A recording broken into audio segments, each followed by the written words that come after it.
ଖୋର୍ଦ୍ଧାରେ ବିଶାଳ ଜନସମାବେଶ ଯୋଗଦେଲେ ଶତାଧିକ ବିଜେଡି କର୍ମୀ। ଖୋର୍ଦ୍ଧା ଜିଲ୍ଲା ସଭାପତି ରାଜେନ୍ଦ୍ର କୁମାର ସାହୁଙ୍କ ନେତୃତ୍ୱରେ ଏକାଠି ହେଲେ ହଜାର ହଜାର ମହିଳା ଓ ପୁରୁଷ ବିଜେଡି କର୍ମୀ ଓ ରାଜ୍ୟର ବରିଷ୍ଠ ନେତୃମଣ୍ଡଳୀ। ସ୍ଥାନୀୟ ଗୀତା ଭବନ ପଡ଼ିଆରୁ ଏହି ଶୋଭାଯାତ୍ରା ଜିଲ୍ଲାପାଳଙ୍କ କାର୍ଯ୍ୟାଳୟ ପର୍ଯ୍ୟନ୍ତ ଆସିଥିଲା। ଏହି ଅବସରରେ ରାଜ୍ୟ ନେତୃମଣ୍ଡଳୀ ଜିଲ୍ଲାପାଳଙ୍କ କାର୍ଯ୍ୟାଳୟ ସମ୍ମୁଖରେ ରାଜ୍ୟ ସରକାରଙ୍କ ବିରୁଦ୍ଧରେ ବିକ୍ଷୋଭ ପ୍ରଦର୍ଶନ କରିଥିଲେ। ରାଜ୍ୟରେ ନାରୀ ଅସୁରକ୍ଷିତ, ଆଇନ ଶୃଙ୍ଖଳା ପରିସ୍ଥିତି ବିପର୍ଯ୍ୟସ୍ତ, ଦର ଗ୍ରାମରେ ଅଣନିୟନ୍ତ୍ରିତ, ମିଳୁନି ଭତ୍ତା ଏସବୁକୁ ମୁଦ୍ଦା କରି ଆଜି ଜିଲ୍ଲା ବିଜେଡି ପକ୍ଷରୁ ବିକ୍ଷୋଭ ପ୍ରଦର୍ଶନ କରାଯାଇଥିଲା। ନାରୀମାନଙ୍କର ଅଧିକାର ପାଇଁ ନାରୀମାନଙ୍କୁ ସଶକ୍ତ କରିବା କ୍ଷେତ୍ରରେ ବିଜୁ ବାବୁ ହୋଇଥିଲେ ଯୁଗ ପ୍ରବର୍ତ୍ତକ।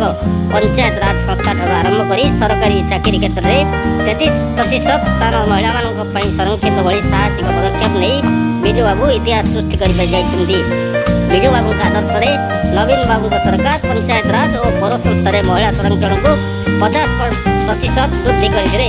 ଏହି ଅବସରରେ ରାଷ୍ଟ୍ରପତିଙ୍କ ଉଦ୍ଦେଶ୍ୟରେ ଏକ ଦାବିପତ୍ର ପ୍ରଦାନ କରାଯାଇଛି। ଆଗକୁ ଏହି ଆନ୍ଦୋଳନ ଆହୁରି ଜୋରଦାର କରାଯିବ ବୋଲି ବିଜେଡିର ବରିଷ୍ଠ ନେତୃମଣ୍ଡଳୀ ଦାବି କରିଛନ୍ତି।